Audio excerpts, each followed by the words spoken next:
첫 번째에 나온 소설이 사하춘인데 제목이 절 아래 있는 마을이라는 뜻이야. 그 다음에 이 작품은 1930년대 농촌의 모습을 사실적으로 영상화라고 했잖아.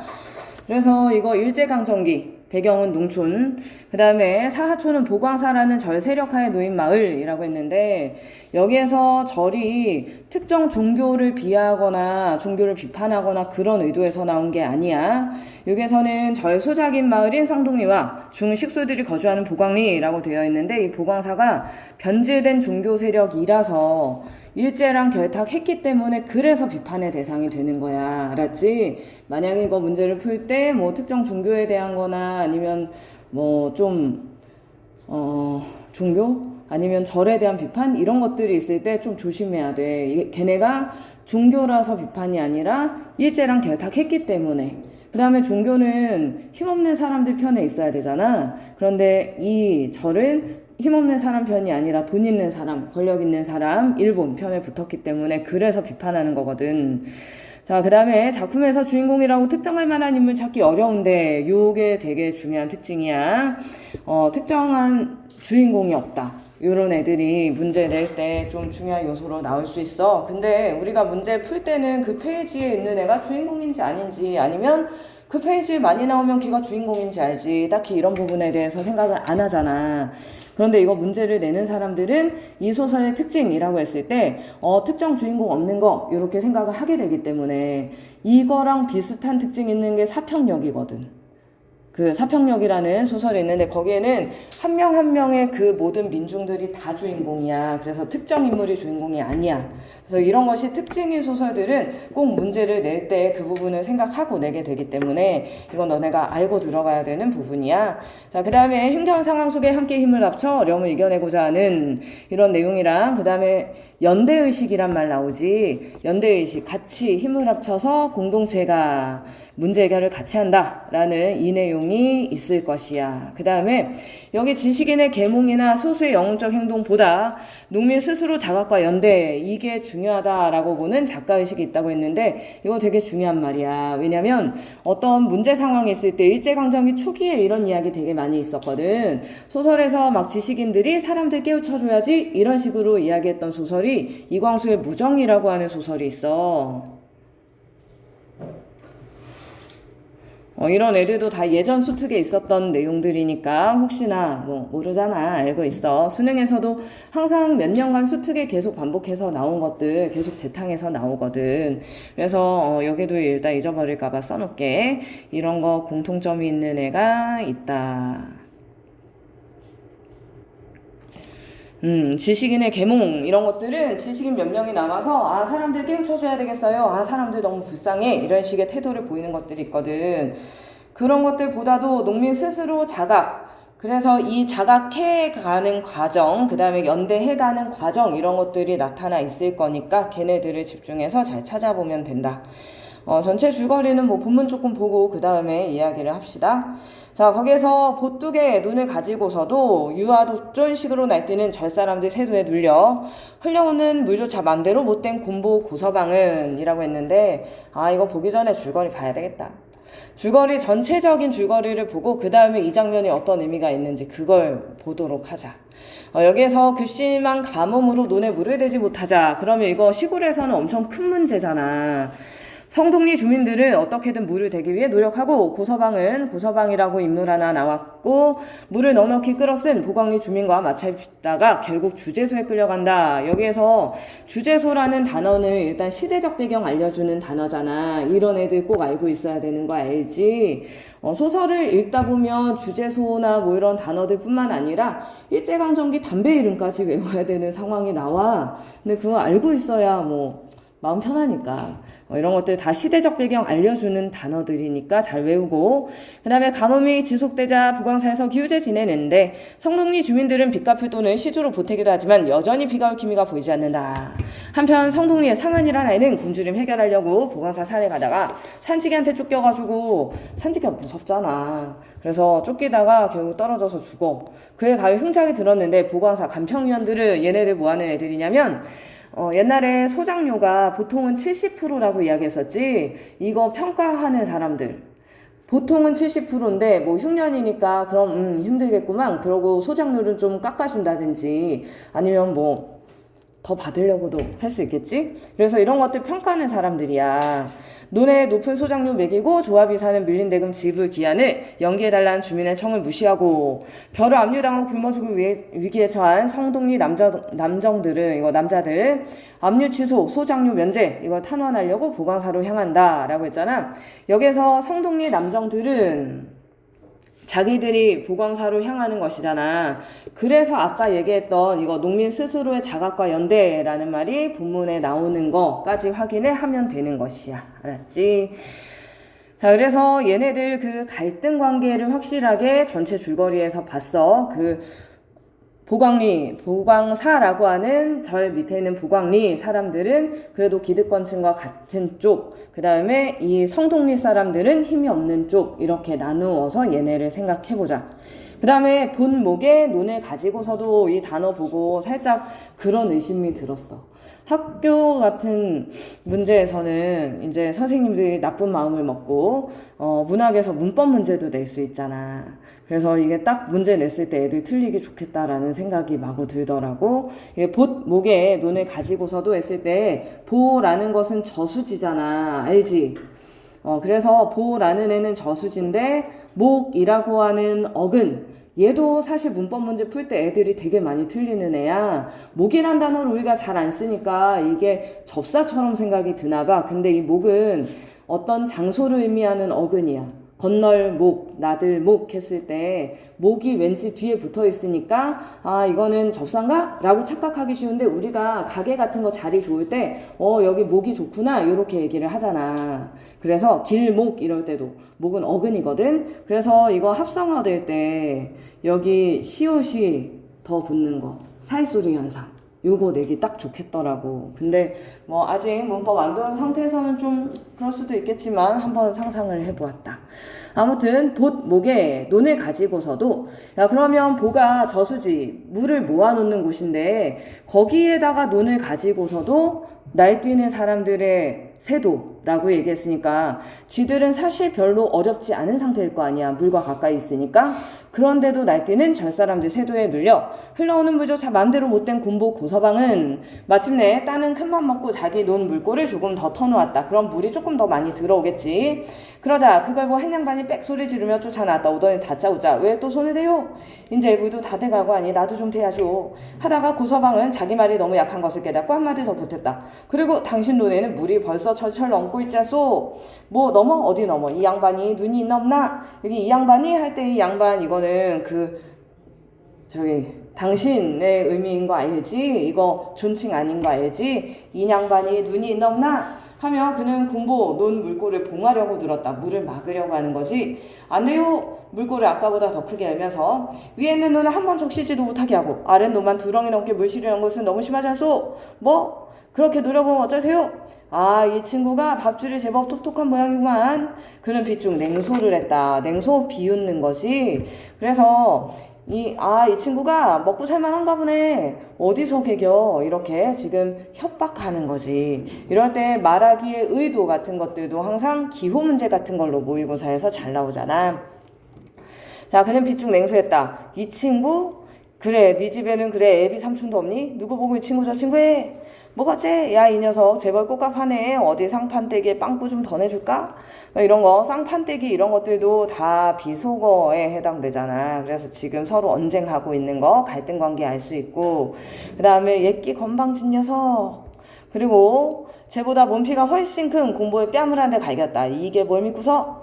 곰보가 하도 어처구니 없어서 그자의 멱살을 불끈 졸라주니까 그 근방에 있던 같은 패들 벌떼처럼 우우 몰려왔다. 그러자 아까 가동늙은이 상해 놓던 고자쟁이 이시봉이가 여기서 고자질쟁이 얘기하는 거지. 그 다음에 이시봉이가 풋볼 차단 형식으로 곰보 아랫배짬을 확 질렀다. 그러면 지금 이렇게 폭행까지 하고 있는 거 얘네들의 갈등이 점점 심화되고 있구나라는 거 알 수 있지. 그 다음에 여기서 곰보가 틀린 말 했어? 딱히 틀린 말 한 거 없지. 서로 같이 농사 짓는 처지에 물 나눠 쓸 수 있는 거잖아. 그런데 지금 막 싸우고 난리가 났어. 그리고 일방적으로 또 패고 있지. 그래서 이 군보라고 하는 애가 지금 돈 없고 힘없는 것도 서러운데 맞기까지 하고 있어. 안 됐네. 쓰러진 놈을 여러 놈들 밟고 차고 그러다 나중에는 뻗어 누운 놈을 끌고 주재소까지 가자고 야단이다. 군보는 그 말이 무엇보다도 무서워. 그러면 이 주재소가 무엇보다도 더 무섭다. 이거 일제강점기 현실 잘 보여주는 것이지. 그 다음에 지금 맞아놓고도 경찰서 가기를 무서워하고 있잖아. 그러면 이 군보랑 싸운 사람이 보광리 사람이다 라고 생각해야지. 알았지? 다 시골이니까 우리 눈에는 비슷하지 않나? 라고 생각할 수 있는데 보광리 사람들이랑 아까 그래서 앞부분 줄거리를 그래서 먼저 보고 온 거야. 보광리 사람들은 절의 보호를 받는 애들, 그 다음에 성동리 사람들은 거기에서 벗어난 애들. 그래서 얘네가 똑같은 농민이라고 쳐도 얘네가 훨씬 더 약자라고 봐야지. 그런데 약자가 맞았는데도 지금 억울함을 호소하지 못하고 있는 상황이잖아. 그럼 이 사회가 지금 제대로 된 거 아니야. 된 거 아니지. 이런 게 바로 사회적 모순이라고 문제에서는 이야기를 하는 거야. 알았지? 자, 그 다음에 잘못했다고 빌지 않을 수가 없었다. 들깨가 곁에 가도 군보는 넋 잃은 사람처럼 눈두렁에 멍하니 있었다. 왼편 눈밑이 퍼렇게 부어올랐다. 저수지 물은 그에 끊어졌다. 물 끊어진 수문을 우두커니 들여다본 농민들 하도 억울해서 말도 욕도 안 나오고 그만 그곳에 주저앉았다. 아유, 괜히 맞았네. 그와 동시에 온종일 숙회처럼 쫓아다닌 피로까지 엄습해서 일어날 생각이 없었다. 이런 거 주저앉았다라는 행동도 잘 봐야 되는데 그냥 앉았다가 아니라 주저앉았다 썼을 때는 항상 좌절, 절망 이런 정서적인 표현까지 같이 읽어줘야 돼.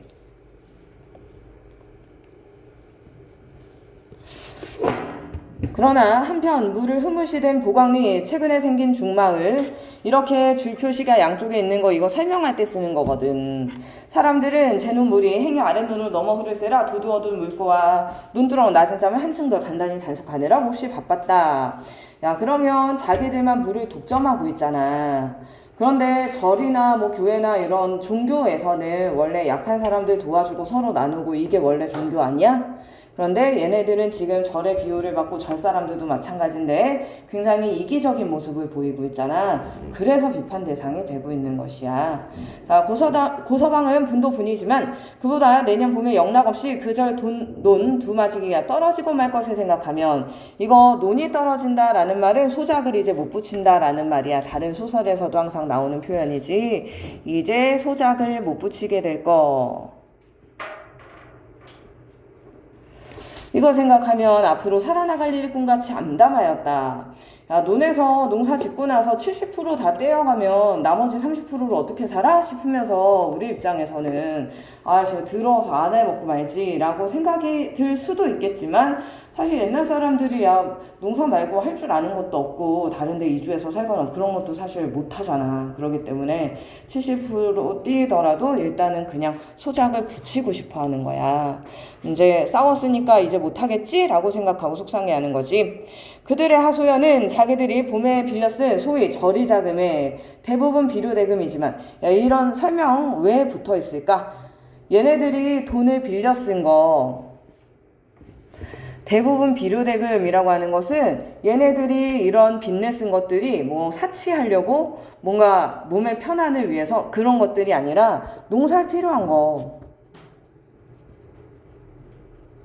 이걸 안 하면 사실 소출이 별로 안 나올 거 아니야. 그래서 농사에 필요한 것도 빚을 내가지고 했는데 그거까지도 또 갚아야 되고 그나마도 지금 연기해달라고 가는데 들어주지도 않는 그런 상황인 거지. 보광사 소작인들은 해마다 소작료 또 소작료 매석에 대해서 너대씩이나 되는 조합비와 너 요렇게 세는 거 알지? 그래서 너 되씩이나 되는 조합비와 비료대금과 그것에 따른 이자를 바쳐야만 되었다. 그리고 비료대금은 갚는 기한이 해마다 호세와 같았다. 의젓하게 교의에 기댄 채 인사도 받는 양 많은 양 하는 이사님은 되게 거만하네. 빌듯이 늘어놓는 구장말을 귀 밖으로 한참 식기심한 껍데기에 낙서만 하고 있더니 문득 정색하고는 그런 귀찮은 눈은 붙이지 않는 게 어때요? 이건 뭐야? 트럼 하지 말든가 라면서 지금 배짱 부리는 거지. 그래서 이 말의 의도는 거절. 해마다 이게 무슨 짓들을 나도 오늘 소리 듣기 싫고 돈 안 내려면 내지 말든가. 어디 누가 조합돈 안 내겠다는 겁니까? 조금 연기를 해달라는 거죠. 이번엔 또쭈리가 말을 받았다. 내든 안 내든 당신들 입맛대로 해보쇼. 난 이상 더 당신들과 이야기 않겠소. 이사님은 살게 좋은 얼굴에 저기 누기를 띠더니 그들 틈에 있는 공부를 힐끗 보고서 고서방 당신은 또 뭐라 왔소? 작년 것도 못 다니고. 자, 그러면 여기 이사님은 살게 좋은 얼굴이라고 얘기했잖아. 그런데 아까 고서방은 맞아가지고 막 눈 밑에 멍들고 막 이랬었지. 그래서 이런 것들이 이 성동리 주민들과 대비되는 외양을 보여준다고 써있는 것이야. 그리고 이 대비는 항상 강조의 효과가 있잖아. 사람들이 못 먹어가지고 얼굴 누렇게 뜨고 바싹 말라가지고 여기 볼이 이렇게 훌쩍 들어가고 그런 것들만 보여줬을 때는 그냥 불쌍하네 정도겠지만, 얘는 지금 막 피둥피둥 살찌고 피부 겁나 좋고 막 하얘가지고 일도 안 하고 막 그런 거 보여주면 서로 대조되니까 훨씬 더 강조되는 효과 있지. 자, 그 다음에 그리고 며칠 뒤 이런 거 시간 표현 항상 잘 봐줘야 돼. 소설을 볼 때 항상 시간, 공간, 행동 이런 애들을 보면서 읽어야 되는 거 알지? 현대시를 볼 때도 항상 시간, 공간, 행동 이렇게 묶어서 상황 파악을 하잖아. 소설에서는 더더욱 이 시간이랑 공간을 묶어서 장면이라고 하니까 시간, 공간 바뀔 때마다 일단 체크를 해놓고, 그 다음에 소설에서 서술 방식을 물어보는 문제가 꼭 나오잖아.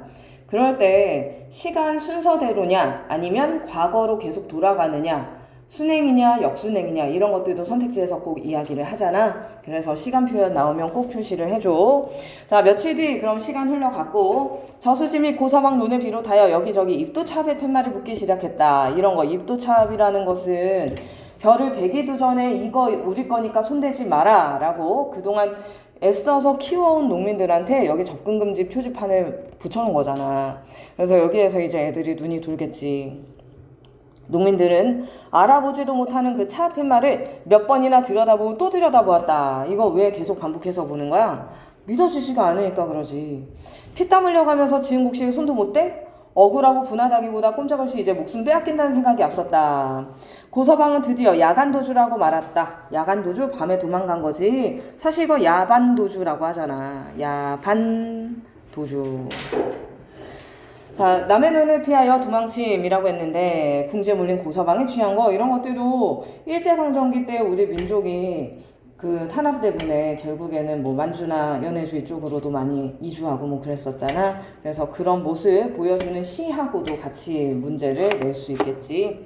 이렇게 비가 오는데 그 어린 것들 데리고 어디 갔을까? 이튿날 아침, 시간이 또 흘렀네. 이튿날 아침 동네 사람들은 애 터지는 말로써 그들의 뒤를 염려했다. 애 터지는 말, 애가 사실은 창자거든. 그래서 이거 되게 속상해하면서 그들의 뒤를 염려했다. 무심한 가을비는 진종일 고서방이 지어두고 간 벼이삭과 차 팻말을 휘두들겼다. 이거 무심한 가을비, 가을에 고기압의 영향으로 원래 비도 잘 안 와야 되는데 얘네가 가뭄 때문에 그렇게 고생할 때는 안 오고 이제 오고 있어. 그 다음에 암울한 분위기 부각한다고 했잖아. 항상 현대소설에서 날씨 이야기할 때는 걔가 어떤 정서 심리나 분위기를 보여주는지 그거 잘 생각하고 가야 되거든. 그런데 얘네가 지금 안 그래도 울고 싶은 시점에 비까지 오고 있잖아. 그러면 이럴 때 배경이랑 정서랑 잘 조응한다고 이야기해. 배경과 정서가 조응한다는 말 쓰니까 이거 단어 알아두시고 둘이 잘 어울린다라는 뜻이야. 그리고 여기 암울한 분위기 부각시킨다라고 얘기했잖아. 강조해서 보여주는 거지. 그 다음에 무슨 불길한 징조인지 새벽마다 당산 등에서 여우가 울어대고 외상수도 먹을 곳이 없어서 없어진 농민들은 저녁마다 야학당이 터지게 모여들었다. 야학당이라는 공간은 여기 연대의식이 고취되는 곳이라고 이야기했잖아. 이 야학당을 소재로 한 소설도 있지. 상록수라는 소설이 있는데 이거는 밤에 대학생이나 뭐 지식인들이 와서 사람들 돈 안 받고 사람들한테 뭐 이것저것 가르쳐 주는 거. 그래서 여기에서 그러면 계몽적인 게 중요한가? 라고 생각하면 안 돼. 왜냐면 처음에 앞부분에 그 전체적인 줄거리나 특징 설명을 할 때 특정 지식인들의 계몽이 중요한 게 아니라 그 다음에 그 농민들의 자각과 연대의식 이게 중요하다고 했잖아. 그래서 이런 야학당이 터지게 모여들었다라고 했을 때 특정 인물이 강조되는 게 아니라 거기에서부터 이 농민들의 저항의식이 생겨났다. 이렇게 이야기를 해줘야지. 알았지? 항상 국어는 똑같은 내용인 것 같은데 말을 어떻게 풀어 써놨는지 그 다음에 어떤 단어 들어가 있는지 조사 같은 거에 따라서도 어디에 강조해서 봐야 되는지가 달라지니까 선택지의 내용을 항상 잘 읽어줘야 돼. 자, 그 다음에 깨어진 징소리와 함께 성동리 농민들의 야학당들로 모였다. 그 다음에 집당, 콩대, 메밀대가 잡혀 있었다. 이윽고 그들은 긴 줄을 지어가지고 차압 취소와 소장료 면제를 탄원해보려고 묵묵히 마을을 떠났다. 아낙네들은 전장터에 보내듯이 돌담 너머로 고개 내가지고 남정들을 보냈다. 만약 보광사에서 들어주지 않는다면 하고 뒷일을 염려했다. 야, 그러면 얘네들이 이 빈 집단, 여름을 못한 빈 집단 콩대 메밀대 이거 왜 가지고 가는 걸까? 왜 가지고 가는 걸까? 이렇게 지금 축정기가 많다. 지금 우리가 이렇게 먹고 살기 힘든 상황이다. 이런 걸 보여주기 위한 것도 있겠지? 그 다음에 벌써 동네 뒤산길을 더우 잡았다. 철없는 아이들도 행렬 공문에 붙어서 절 태우러 간다고. 이런 것들도 나중에 얘네들의 탄원이 받아들여지지 않을 경우 진짜 불사지를 수도 있겠구나. 이런 것들을 암시하는 것이지. 자, 그래서 결국에는 이 다음에 어떻게 되는지 결론을 안 짓고 그냥 소설은 끝나. 자, 여기에서 시대적 배경도 그렇고 여기에서 더 나가가지고 막 불사 지르면서 불길 속에서 소설이 끝나고 뭐 그러진 못했겠지. 근데 이 작가가 이 소설 쓰고 나서 사실 학교에서 잘렸다고 해. 학교 선생님이었는데 그 학교가 불교 계열의 학교여서 감히 불교에 이렇게 저항적인 글을 쓰다니 스파이 새끼인가? 이러면서 잘렸다고. 그래. 아무튼 이것만은 꼭 익히자. 여기 있는 거 이런 말들이 선택지에 나올 수 있으니까 어떤 것을 근거로 이런 단어를 쓸 수 있는지 이거 알고 가야 되거든. 전지적 서술자 시점이라고 이야기했는데 나라는 애가 안 나오니까 당연히 전지적 시점이지. 그 다음에 한 명의 초점 인물을 통해 서사 일관되게 진행시키는 게 아니라 번갈아 가며 다양한 인물들을 초점 인물로 삼아 라고 얘기했잖아. 이게 바로 특정 인물이 주인공처럼 보이지 않는다라고 했던 앞부분의 그 특징 설명이랑 맞는 것이고, 그 다음에 보광리 주민들과 성동리 주민들 전체 모습을 여러 국면에서 보여준다라고 얘기했지. 얘네들이 힘 있는 쪽, 얘네들이 약한 쪽 이렇게 서로 대립하고 있는 거 잘 봤고, 그 다음에 아까 슬쩍 읽으면서 넘어왔는데 아까 요거 일본 담배 이름까지 우리가 외워야 된다 이런 거 얘기했잖아. 학생이라서 어차피 담배랑 멀리 있겠지만 어쨌거나 이런 것들이 다 이 시대적 배경 알려주는 것이기 때문에 단어 잘 알고 있어. 다른 소설에서도 나올 수 있는 것이니까. 됐어? 그 다음에 다음 페이지에 또 어떤 정보가 있나를 좀 보자. 자, 갈등 양상, 보광리랑 성동리 서로 이렇게 싸우는 거 우리가 본문에서 잘 봤고, 그 다음에 일제강점기 농촌 내부의 모순이라고 이야기했잖아. 힘 있는 애들이 물까지 다 독점하니까 걔네들은 그럼 농사도 잘 되겠지. 그럼 걔네들은 더 돈이 많아질 거 아니야. 힘없는 애들은 싸움에도 져도 주제소도 얘네 편에 안 들어줘. 농사도 안 돼. 그래도 도지는 또 바쳐야 돼. 계속 더 가난해지는 거야. 그게 바로 모순, 사회 구조적 모순이라고도 할 수 있는 것이고, 그 다음에 순박하고 성실했던 농민들이 오랜 가뭄 착취에 시달리면서 거친 성격을 변모해가는 모습. 그렇지. 야, 웬만해서는 뭐 절에 사람들도 있는데 거기 불사 지른다고 막 집단이랑 다 들고 가지는 않을 거 아니야. 그래서 이런 거 거친 성격을 변모해가는 모습을 사실적으로 묘사했고, 그 다음에 소작쟁이라는 집단 행동으로 가는 거, 요게 되게 중요한 것이야. 한 명이 뭐 지도자가 돼서 이런 게 아니라 다 같이 나가는 거, 요거 집단 행동이 중요하다. 자, 그 다음에 사하촌의 공간 구조 이야기를 했잖아. 항상 시간 공간 나오면 중요하다고 이야기했었지. 사찰과 사찰 아랫마을 이렇게 이원화 두 개로 나눠져 있는데, 이게 사찰 중심으로 하는 보광리 주민들, 사찰 아랫마을 성동리 주민들 이렇게 두 개 대립하고 있다 계속 이야기를 했었고, 그 다음에 여기 종교 집단의 횡포, 변질된 종교 집단의 횡포, 이것은 일제강점기에 그 일본이랑 같이 협력한 부정적인 세력을 나타내는 것이니까 얘네들 나쁜 놈들이라고 보면 되겠고, 그 다음에 이 성동리 남정들의 행렬은 수동적 수능적에서 벗어나 적극적으로 맞서는. 이게 처음에는 주제소 가려고도 못했잖아. 그런데 나중에는 이제 전체적으로 같이 줄지어서 가잖아. 그래서 이런 행동의 변화, 여기에서 얘네들 의식 변화를 너네가 읽어줘야 돼. 자, 그래서 저항의식 보여준다. 요게 주제가 되겠고. 자, 그 다음에 농촌소설은 뭘까요? 이렇게 이야기를 했는데 1930년대 이런 소설들 제목이라도 알아도 이광수의 흙 나오네. 아까 이광수 무정 이야기 했었지. 그것처럼 이 이광수라는 사람 나오면 이거 지식인의 계몽의식 이런 것들이 굉장히 많이 나오는 소설이야. 여기 계몽적이라는 말 나오지. 그 다음에 신문의 상록수 이것도 아까 소설 읽으면서 이야기했었는데 야학당에서 애들 가르쳐주는 그런 내용이거든. 근데 여기에서는 야학당에서 애들이 모여서 이제 자기들의 그 빈집땅과 콩대 메밀대 이런 것들을 들고 이제 싸우러 간다에서 끝났잖아. 근데 상록수에서는 그 야학당을 어려움에도 불구하고 끌어가는 그 사람들, 지도자, 걔네들 위주로 전개되거든. 그래서 소재가 같더라도 관점에 따라서 이렇게 다른 내용들이 나올 수 있는 것이야. 그 다음에 해학적 농촌소설에는 김유정의 동백꽃 봄봄 등이 속한다 라고 얘기했는데 김유정이라는 사람이 작년 수특에 되게 많이 나왔었지. 그 다음에 올해 수특에 또 농촌 배경으로 하고 있는 70년대 소설도 또 있어. 그래서 농촌을 배경으로 하고 있는 이런 여러 개의 소설들 얘네들도 묶어가지고 같이 공부를 해두면 좋겠지. 소설에서 복합제 신문이 안 나올 것 같지만 사실 예전에 평론에다가 소설 2개 이렇게 해서 굉장히 긴 제시문도 평가 문제 나온 적이 있거든. 그래서 모의고사에서도 그렇게 나온 적 있는데 학교 시험에서야 더 말할 것도 없지. 그래서 얘네들 다 비교해서 일단은 제목이라도 알아두시고 문제 풀면서 더 나오면 이야기를 해줄게.